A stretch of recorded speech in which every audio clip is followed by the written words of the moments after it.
एक छोटी सी कहानी आपके सामने रखता हूँ।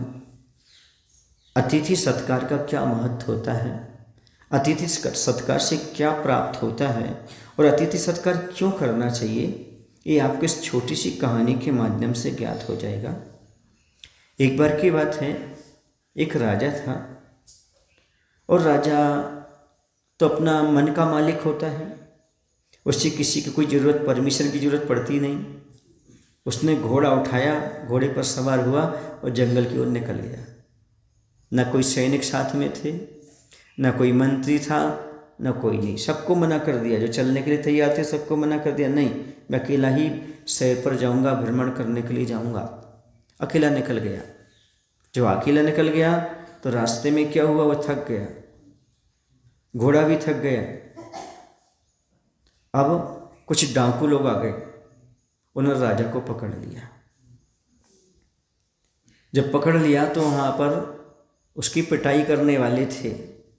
इतने में कहीं से 4-5 पहलवान आ गए और 4-5 जब पहलवान आए उन्होंने देखा ही तो राजा है और राजा को डाकुओं ने पकड़ लिया है। तो पहलवान के पास ताकत होती है, उन्होंने 5 ने मिलकर के खूब पिटाई की डाकुओं की और राजा को छुड़ा लिया। राजा ने कहा, भाई आप लोगों ने हम पर बड़ा उपकार किया है, जीवन दान दिया है, आपको जो कुछ चाहिए हो तो आप हमसे मांग सकते हो, ले सकते हो, मैं तो राजा हूँ। और मांगने में कंजूसी मत रखना, मांगने में संकोच मत करना, जो तुम मांगोगे भी हम तुम्हें दे देंगे। ठीक है। राजमहल पहुँचते हैं और राजमहल में जाकर के एक ने कहा, हमारे घर तक आप पक्की सड़क बना दो। कुछ नहीं चाहिए, क्या कर दो, पक्की सड़क हमारे घर तक पहुंच जाए और ज़्यादा हमें कुछ नहीं चाहिए। दूसरे ने कहा, हमारे एक सुंदर सा मकान बनवा दो, है तो झोपड़ी पर एक सुंदर सा मकान बना दो, हमें ज़्यादा कुछ नहीं चाहिए। राजा ने कहा ठीक है, उसको सड़क बनवा देंगे, उसको मकान बना देंगे।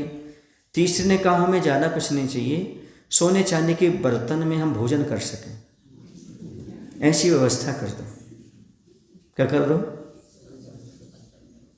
चौथा बोला, हमारे घर में जो आर्थिक तंगी है, समझ गए, वो पूरी कर दो, धन दौलत से हमारा घर भर दो।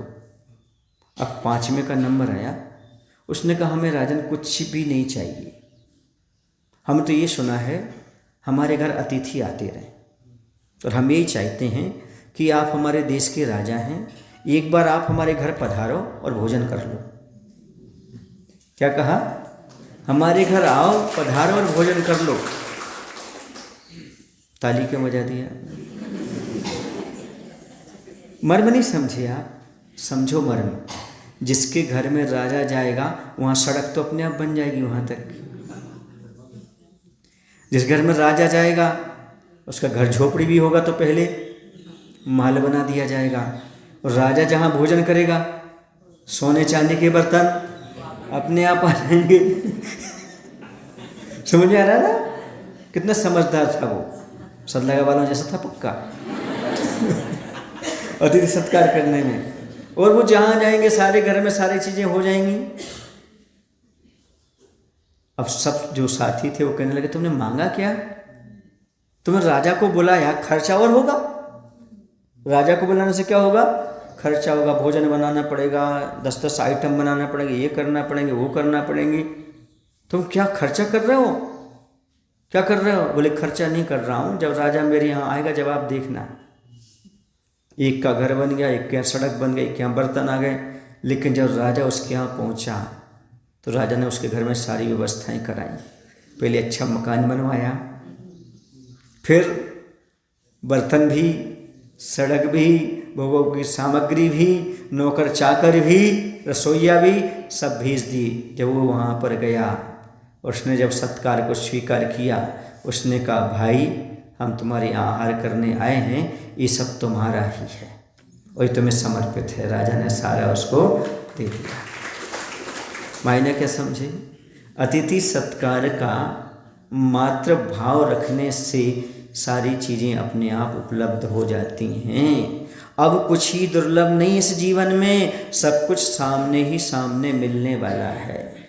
क्या है? सब कुछ मिलने वाला है। अतिथि जिसके घर में आ जाते हैं उसके यहाँ सब कुछ चीज़ें प्राप्त हो जाया करती हैं। और जैन दर्शन में तो इतना तक उल्लेख है, पहले जिसके घर में मुनिराज के आहार होते थे, महाराज की इतनी विशुद्धि होती थी और ग्रस्तों की विशुद्धि होती, दोनों मिलकर के देवता लोग पंचाश्चर्य करते थे, रत्नों की वर्षा कर देते थे।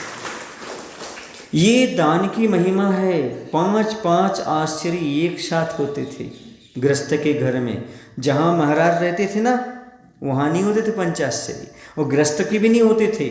जैसे गृहस्थ का संयोग मिलता था, उसकी विशुद्धि बढ़ती थी गृहस्थ की, और महाराज की विशुद्धि बढ़ती थी, दोनों विशुद्धि बढ़ती थी और आहाचर्या होती थी, देवता रत्नों की वर्षा करने के लिए तैयार। ये है अतिथि सत्कार का फल। जो अतिथि सत्कार चाहता है, समझो है दुनिया की सर्वश्रेष्ठ चीज़ को प्राप्त